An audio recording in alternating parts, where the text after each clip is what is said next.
back to our podcast. I'm your host for the day, Vibhuti Bhatkar, and he is a very sweet friend of mine. And today again we are going to discuss about Dadar, the culture, the tradition, the places of Dadar. So today the topic is Shivaji Mandir and Plaza. So let's hear it from Tushar. Hello, my name is Tushar Joshi. And I have been writing for television and theatre for last 7 years.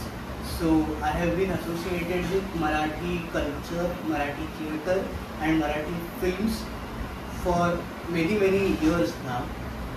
So I would like to share my thoughts and views about the place that is called Shivaji Mandir and Plaza. आणि mainly हा episode आपला परत मराठीत होणार आहे. So keep on watching. तर तुषार, माझा पहिला प्रश्न तुला असा आहे की दादर आणि मराठी सिनेमा यात काय नातं आहे, काय संबंध आहे, जरा आम्हाला सांगशील तू? मराठी माणूस म्हटला की नाटक आणि सिनेमा हे विषय आलेच. आपण असं म्हणतो की नाटक आणि सिनेमा हे मराठी माणसाच्या डीएनएचा भाग आहे, मराठी माणसाच्या अतिशय जिव्हाळ्याचे विषय आहे, बरोबर. आणि झालं असं की हल्ली असं सारखं म्हटलं जातं की मराठी सिनेमा येत्या 1.5 वर्षात संपणार आहे, किंवा आर्टिफिशियल इंटेलिजन्समुळे नाटक कोणी बघायला जाणार नाही, किंवा सिनेमाच्या क्राफ्टवर परिणाम होईल, किंवा एआय झालं वेब सिरीजच्या जमान्यामुळे कोणी उठून नाटक आणि सिनेमाला जात नाही असं म्हटलं जातं. ही अवस्था खरी आहे की काही सिनेमे चालत नाहीत, काही नाटकं चालत नाहीत. पण त्याची फ्लिपसाईड अशी आहे की दशावतार सारखा एक सिनेमा जो आज थिएटरमध्ये 50 दिवस झाले टिकून आहे आणि तुफान गर्दीत चालू. म्हणजे काल शाहरुख खानचे सिनेमे ओम शांती ओम आणि मेहूना जेव्हा थिएटरमध्ये लागला होता तेव्हा सुद्धा दशावतार जोरदार चालू होता माझ्या मते.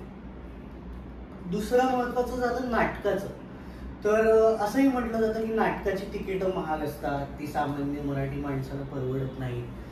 पण फोक आख्यान नावाचं एक मराठी लोकनाट्य आत्ताच रंगभूमीवर आलेलं आहे. त्याचं सगळ्यात स्वस्त तिकीट आहे 500 रुपये आणि सगळ्यात महाग तिकीट आहे 1400 रुपये. आणि माझ्या माहितीप्रमाणे फोक आख्यानचं अख्खं थिएटर खचाखच भरलेलं होतं. म्हणजे माणसं चांगल्या कलाकृतीला, चांगल्या नाटकाला, चांगल्या सिनेमाला दाद देतात. जे चांगलं आहे त्याच्यावर मराठी माणूस, दादरचा मराठी माणूस प्रेम करतो. आणि म्हणूनच शिवाजी मंदिर आणि प्लाझा ह्या ज्या 2 वास्तू आहेत त्यांना इतकं महत्व आहे. तुला काय वाटतं, लोक उगाच असं म्हणतात का की आता मराठी सिनेमा किंवा नाटक चालत नाहीये जस्ट बिकॉज बॉलिवूडला त्यांना जास्ती प्राधान्य द्यायचं आहे? हे बघ, सगळ्यात महत्वाची गोष्ट आहे, जे चांगलं आहे, जे दर्जेदार आहे ते चालतं, त्याला व्यासपीठ मिळतं, त्याला लोक अपलोड करतात. त्यामुळे कसं आहे ना, आता जेव्हा टेलिव्हिजन आलं तेव्हा असं म्हटलं गेलं की सिनेमा बंद होणार. आता असं म्हटलं जातं की सिनेमा बंद होणार. असं होत नसतं. माध्यम बदलत नसतं. माणसाला, लोकांना जे आवडतं, लोकांना जे आपलं वाटतं ते कधीच बंद होत नाही. त्याचं स्वरूप बदलू शकतं पण ते बंद नाही होत.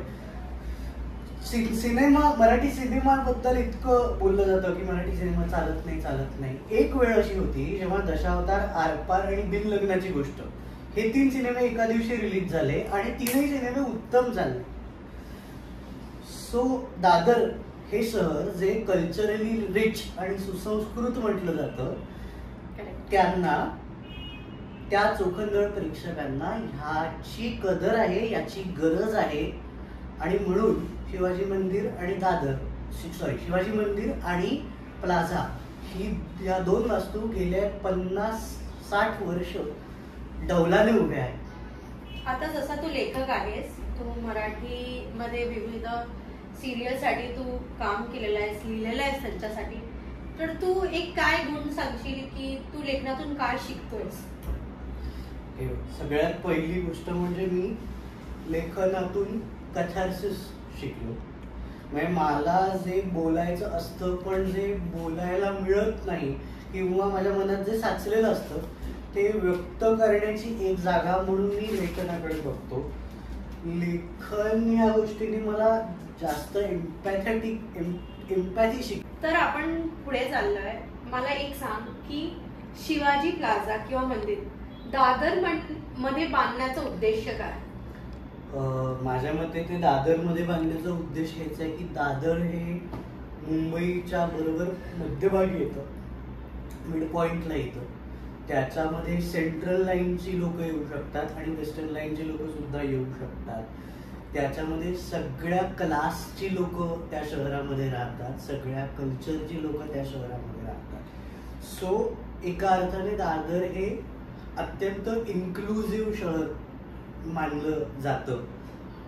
आणि सगळ्यात महत्वाचं म्हणजे दादर हा मराठी माणसाचा बालेकिल्ला मानला जातो. दादर हे मराठी अस्मितेचं प्रतीक मानलं जातं. आता अस्मिता ही गोष्ट थोडीशी आपल्याकडे कॉम्प्लिकेट करून ठेवलेली आहे. अस्मिता ही गोष्ट काही फक्त मोर्चे, घोषणा, बंद ह्याच वेळी खिशातून काढायची असते अशातला भाग नाही. कॉन्ट्रोवर्शियल गोष्ट. मराठी संस्कृती, मराठी अस्मिता ही कशी डेव्हलप होते तर ती लहानपणापासून डेव्हलप होते माणसांची. म्हणजे तुम्ही लहानपणापासून कुठल्या प्रकारची नाटकं बघता, कुठल्या प्रकारचे सिनेमे बघता, कुठली पुस्तकं वाचता, ह्यावरून मराठी माणसाची अस्मिता डेव्हलप होत असते. तुमच्या शाळा कॉलेजमध्ये तुम्ही नाटक करता का? सो झालंय असं की दादरमध्ये रुईया, रुपारेल आणि कीर्ती ही तीनही कॉलेजेस आहेत जी नाट्य चळवळीसाठी प्रसिद्ध आहे, ज्याच्यातून अनेक प्रकारचे रंगकर्मी आलेले आहेत. आणि त्या रंगकर्मींसाठी शिवाजी मंदिर हे अत्यंत मानाचं आणि महत्वाचं स्थान आहे. त्याच्यामुळे शिवाजी मंदिर दादरमध्ये असण्याला एक वेगळा सिग्निफिकन्स आहे. माझा अजून एक प्रश्न तुला असा आहे की शिवाजी मंदिर आणि जे तू नाटक किंवा रायटिंग करतोस, काय संबंध आहे या दोघांचा? म्हणजे तुला काही अजून शिकायला भेटतंय त्याच्यातून? गमतीचा भाग असा की मी गेली आता झालं 13 वर्ष नाटक लिहितो आणि आता 7 वर्ष मालिका लिहितो. माझ्या ओळखीची अशी कित्येक माणसं आहेत जी 30-40 वर्ष नाटकात काम करतात, पण त्यांना एक प्रकारचं व्हॅलिडेशन, एक प्रकारचं कौतुक हे तोपर्यंत मिळालं नव्हतं जोपर्यंत ते त्यांचा प्रयोग शिवाजी मंदिरला लागला नव्हता. म्हणजे शिवाजी तेवढं प्राधान्य दिलं गेलं नव्हतं आजपर्यंत. पेरेंट्सच्या किंवा फॅमिलीच्या पॉइंट ऑफ व्ह्यूने काय होतं की तुमचं नाटक जर शिवाजी मंदिरला लागतंय तर तुम्ही आयुष्यात काहीतरी बरं करताय, तुम्हाला काहीतरी व्हॅल्यू आहे किंवा तुम्ही काहीतरी मोठं अचीव्ह केलंय असं समजलं जातं. असं कित्येक रंगकर्मी सुद्धा सांगतील की माझं एक स्वप्न आहे की म्हणजे आपल्याला क्षितिज पटवर्धन नावाचे लेखक आहेत, ते असं म्हणाले होते की माझं एक स्वप्न पूर्ण झालं ते असं की शिवाजी मंदिरमध्ये माझं नाटक चालू होतं आणि समोर प्लाझामध्ये माझा सिनेमा चालू होता. सो शिवाजी मंदिर हा रंगकर्मींसाठी एक प्रकारचा व्हॅलिडेशन मिळवून देणारा पॉइंट आहे. म्हणजे मला सुद्धा माझं नाटक शिवाजी मंदिरला झालं तेव्हा अरे बापरे असं झालं आणि छान सुद्धा वाटलं. सो दॅट इज तुझं कौतुकच आहे. Thank you. So that is an important aspect of cultural upbringing as well as career point. So जसं आपण दादरला मराठी माणसाचा बालेकिल्ला म्हणतो तसं नाट्यकर्मींसाठी आपण शिवाजी मंदिर हा बालेकिल्ला म्हणू शकतो. एक्झॅक्टली. आणि काय एक असं आपण तुला एक एक्सपिरियन्स म्हणून विचारते, जेव्हा तू शिवाजी मंदिर मध्ये पहिला पाऊल टाकलंस काय एक अशी फिलिंग किंवा काय तुझा फर्स्ट असा एक एक्सपिरियन्स शेअर करशील का आमच्यासोबत? फाटली होती खूप जास्त फाटली होती. कारण तेव्हा अगदीच म्हणजे 12वी-13वीतली पोरं होतो आम्ही, आम्हाला काही माहीत नव्हतं. आणि त्यावेळेला आमच्या म्हणजे आमच्या प्रयोगानंतर प्रशांत दामलेंचा प्रयोग होता. त्याच्यामुळे आम्हाला असं झालं की अरे आपल्याला कुठे आणून टाकले, आपण एवढं काय अचीव्ह केलं. पण there is a kick, there is a feeling, there is a vibe in Shivaji Mandir which काल्म्स you down. म्हणजे इतर तुम्ही जर मुंबईतली किंवा पुण्यातली सुद्धा इतर स्टेजेस बघितली तर शिवाजी मंदिरचं स्टेज सुद्धा मोठं आहे. तुम्ही त्याच्यावर उभं राहता ना तेव्हा तुम्हाला असं वाटतं तुम्ही किती छोटे आहात, तुम्ही किती you are so small. But ते स्टेज, तो अवकाश, तो प्रकाश तुम्हाला त्याच्यात सामावून घेतो, तो तुम्हाला आपलंसं करतो आणि तुम्हाला शांत वाटतं. सो दादरचा ऑडियन्स हा क्रीम ऑडियन्स मानला जातो. आणि प्रशांत दामलेंनी त्यांच्या एका इंटरव्ह्यू आणि पॉडकास्टमध्ये सांगितलंय की शिवाजी मंदिर किंवा दादरला एखादं नाटक हिट झालं म्हणजे त्या अख्ख्या जगभरात हिट झाल्यासारखं. सो ह्याच्यावरती तुझं काय म्हणणं आहे? कारण त्याला कारण पण आहे की ज्याला आपण म्हणतो की ऑडियन्सचा एक लोएस्ट कॉमन डिनॉमिनेटर काढला जातो आणि त्या ऑडियन्सला, त्या लोएस्ट कॉमन डिनॉमिनेटरच्या ऑडियन्सला जे आवडेल ती गोष्ट सक्सेसफुल होते असा एक हिशोब आहे. सो दादरच्या शिवाजी मंदिरला जो ऑडियन्स येतो तो अगदी लालबाग परळला जेव्हा मिल्स होत्या तिथल्या मिल्स कामगारांपासून बँड्राच्या टॉवर मधल्या हाय सोसायटीच्या लोकांपर्यंतचा ऑडियन्स असतो. सो तिथल्या लोकांना जे आवडतं ते सगळ्यांना आवडतं. म्हणजे जी गोष्ट वरच्या क्लासला सुद्धा आवडते आणि मध्यमवर्गीयांना सुद्धा आवडते ती जगात सगळीकडे अपील होऊ शकते. सो बेसिकली तुला असं बोलायचं दादरमध्ये high class to low class and middle class all types of crowds get included in the same vicinity. Exactly. आणि म्हणून असं म्हणलं जातं की शिवाजी मंदिरला एकदा नाटक चाललं की ते अख्ख्या मुंबईत किंवा अख्ख्या महाराष्ट्र राज्यात चालतं, ज्याचे परदेश दौरे होतात. So that is kind of lucky charm for theatre person. आणि तू मला सांग, एक जिओग्राफिकल हिस्ट्री किंवा आपण एक जिओग्राफिकल व्ह्यू म्हणू शकतो शिवाजी मंदिर बद्दल, तर ते काय असेल? आपल्याला सगळ्यांनाच माहिती आहे की 1 मे 1960 साली महाराष्ट्र राज्य निर्माण झालं. हो. आपल्याला संयुक्त महाराष्ट्राचा लढा माहिती आहे ज्याच्यामध्ये मुंबई ही मराठी माणसाला 105 हुतात्म्यांच्या बलिदानानंतर मिळाली. सो ह्याचं केंद्रस्थान सुद्धा दादर होतं. तू म्हणालीस तसं मराठी माणसाच्या अस्मितेशी संबंधित सुद्धा दादर आहे. सो अशा जेव्हा ही मुंबई महाराष्ट्राला मिळाली तेव्हा त्यालाच स्वतःला एंटरटेन करण्यासाठी किंवा त्याच्या कलेला व्यासपीठ मिळावं यासाठी कुठल्या तरी प्लॅटफॉर्मची गरज होती. आणि तो प्लॅटफॉर्म क्रिएट झाला मे 1965 साली शिवाजी मंदिरच्या रूपाने. शिवाजी मंदिरची स्थापना मे 1965 ला झाली, प्रिसाइजली 3 मे 1965. त्याचं भूमिपूजन केलं होतं यशवंतराव चव्हाणांनी, म्हणजे महाराष्ट्राचे पहिले मुख्यमंत्री. तेव्हापासून ह्या थिएटरमध्ये नाट्य चळवळीच्या अनुषंगाने वेगवेगळ्या गोष्टी होताना दिसतात. म्हणजे इथे नाटकं होतात, इथे एकांकिका होतात, इथे ऑर्केस्ट्रा होतात, इथे सगळं काही होतं. मधल्या काळात असं झालं होतं की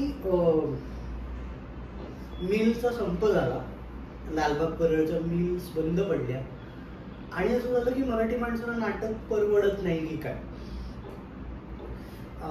त्याच्यामुळे असं झालं की नाटकाची गर्दी थोडीशी कमी झाली पण शिवाजी मंदिर इतर गोष्टींना सुद्धा व्यासपीठ दिल्यामुळे, उदाहरणार्थ ऑर्केस्ट्रा, इंटरव्ह्यूज, तुम्ही जेव्हा एक ऑर्केस्ट्रा बघायला जाता तेव्हा तुम्हाला एका नाटकाबद्दल कळतं. सो त्या वास्तूचा, त्या जागेचा सुद्धा वाटा आहे मराठी नाटक जिवंत ठेवण्याबद्दल, जिवंत ठेवण्यासाठी, जेव्हा मराठी माणसाची परिस्थिती तितकी चांगली नव्हती. आणि दुसरा मुद्दा असा आहे की नाटक करण्याची ऍक्टर्सना सुद्धा ओढ आहे आणि बघण्याची ऑडियन्सना सुद्धा ओढ आहे. त्याच्यामुळे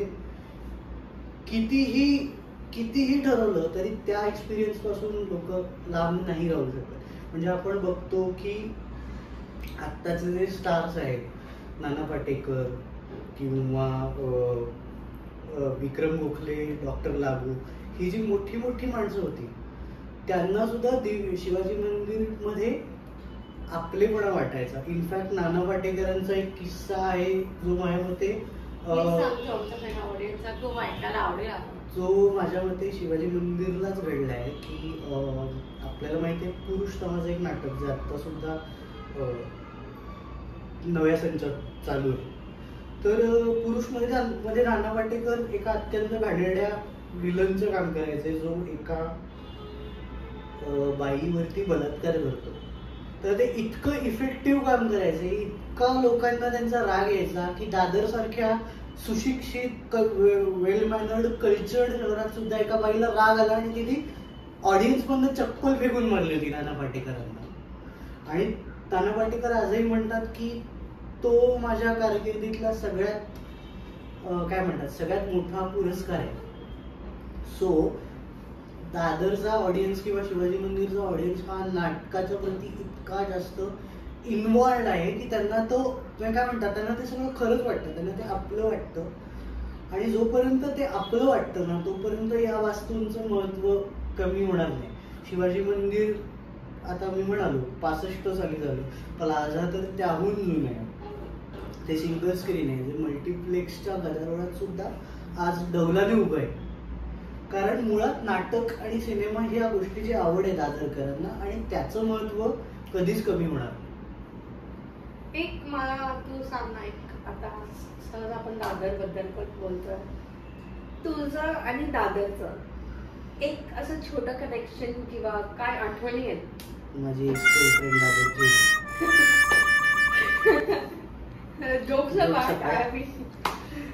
जोक सपाट. पण असं म्हणतात की जगामध्ये पु ल देशपांडेंचा एक जोक आहे की माणसं प्रवासाला जाऊन उगाचच खरेदी करतात. जगामध्ये लक्ष्मी रोड पुणे आणि रानडे रोड दादर ह्या एरियामध्ये जगात सगळं मिळतं. त्याच्यामुळे लहानपणापासून गणपती असो, दिवाळी असो किंवा काही कुठलाही सण असो, आम्ही दादरच्या मार्केटमधून खरेदी करत आलोय. दादरचा वडापाव खात आलोय आम्ही. अशोक वडापाव आणि एकांकिकांबद्दल तर बोललोच आम्ही. माझ्या कॉलेजचं रुईयापर्यंतची 36चा आकडा होता, त्याच्यामुळे खूप नडानडी झालेली होती तिकडे. आणि शिवाजी मंदिरला प्रयोग सुद्धा खूप वेळा केला होता. सो असं नातं आहे. सो आता जसं आपण शेवटाकडे आलोय आपल्या पॉडकास्टच्या, तू लेखक आहेस म्हणून मी तुला एक सहज, it can be a controversial point also, काय तुला असं वाटतं तेव्हाच्या लेखणीमध्ये जे लेखक तेव्हा होते तुझ्या आधीचे किंवा पिढीच्या जे होते आणि आत्ताच्या लेखणीमुळे जे AI मुळे चालू आहे त्यात काय फरक वाटतो आणि तू काय एक असा short message you will try to give it to your audience? AI शेवटी मशीन आहे आणि मशीनला इमोशन्स नसतात आत्ता तरी. आणि रायटिंग, लेखन हे बरेचदा जगण्यातून आलेलं असतं, जगण्यातून, अनुभवातून आलेलं असतं, इमोशन्स मधून आलेलं असतं. जोपर्यंत AI इमोशन जनरेट करू शकत नाही तोपर्यंत AI माणसासारखं लिहू शकत नाही. त्याला प्रॉम्प्ट देऊ शकतो, त्याला मदत करू शकतो किंवा त्याला एक स्ट्रक्चर देऊ शकतो. हा, AI हे एक्सपिरियन्स क्रिएट करू शकत नाही. आणि जुन्या लेखनाबद्दल वगैरे बोलायला मी खूप लहान आहे, पण एक खरं आहे की तेव्हाच्या लेखनात मिनिंग होतं का? मीनिंग ऍज सच आत्ताच्याही लेखनात आहे, पण तेव्हाच्या ह्याच्यात एक ऑनेस्टी होती, इंटेंटची क्लॅरिटी होती. म्हणजे तुम्ही एखादी गोष्ट फक्त पैसे मिळवायला करत नव्हता, तुमच्या आतमधलं काहीतरी तुम्हाला सिद्ध करायचं, मांडायचं होतं, तुम्हाला काहीतरी आउट फ्लो हवा होता म्हणून तुम्ही लिहित होतं, आणि ते खूप ऑनेस्ट होतं. आता मला ते काय झालं, तू म्हणालीस तसं टेक्नॉलॉजी खूप जास्त झाली आणि इमोशन्स कमी पडतात किंवा ती ऑनेस्टी, ते सिन्सिअरिटी त्या कामात राहिलेली नाही असं. सिन्सिअरिटीपेक्षा इंटेंट. ओके. आपण स्वतःला इमोशनली एक्सपोज करायला घाबरतो, त्यामुळे जे काही मी असं म्हणतो की आपण मराठीत 50 सिनेमांपैकी 7 सिनेमे चालतात, ते त्यामुळे चालतात. पण 6ही चालतात, ते बेस्ट होतात. Exactly best. या सो मला हेच सांगायला आवडेल की कितीही एआयचं आक्रमण होऊ दे, कितीही टेक्नॉलॉजी पुढे जाऊ दे, जे चांगली कला, चांगलं साहित्य, चांगलं लेखन, चांगलं नाटक ह्याला मरण नाही. कारण शिवाजी मंदिर आणि प्लाझा सारखी व्यासपीठं आपल्याला उपलब्ध आहेत. लोकांना त्याची ओढ आहे, लोकांना त्याची आवड आहे, आणि जोपर्यंत जिवंत कलेला म्हणजे लाईव्ह परफॉर्मन्सला मान आहे तोपर्यंत, आणि कम्युनिटी विविंगला महत्व आहे तोपर्यंत नाटक आणि सिनेमा चालत राहील. आणि जोपर्यंत नाटक आणि सिनेमा चालत राहील तोपर्यंत शिवाजी मंदिर आणि प्लाझा डौलाने उभं राहील. म्हणजे प्लाझा बद्दल बोलायचं झालं तर प्लाझाने तर खूप स्थित्यंतर बघितले. आता आपण बघतो की मॉल्समध्ये इतकी मल्टिप्लेक्सेस असतात, लोक गर्दी करतात तिकडे, पण आज सुद्धा प्लाझाचं थिएटर उत्तम चालू आहे. माझ्या मते शिवाजी मंदिरला आता परवा दिवाळीत 2 शो हाऊसफुल होते. 2 शो हाऊसफुल होते. आणि खूप प्रकारचं रिन्युएशन, खूप प्रकारचे कॉन्ट्रोवर्सीज, खूप प्रकारच्या सगळ्या गोष्टी फेस करून सुद्धा या 2 वास्तू उभ्या आहेत. प्लाझामध्ये तर 1993ला बॉम्ब ब्लास्ट झाले होते, तेव्हा कोइन्सिडेंटली लोक नाना पाटेकरांचा तिरंगा सिनेमा बघत होते.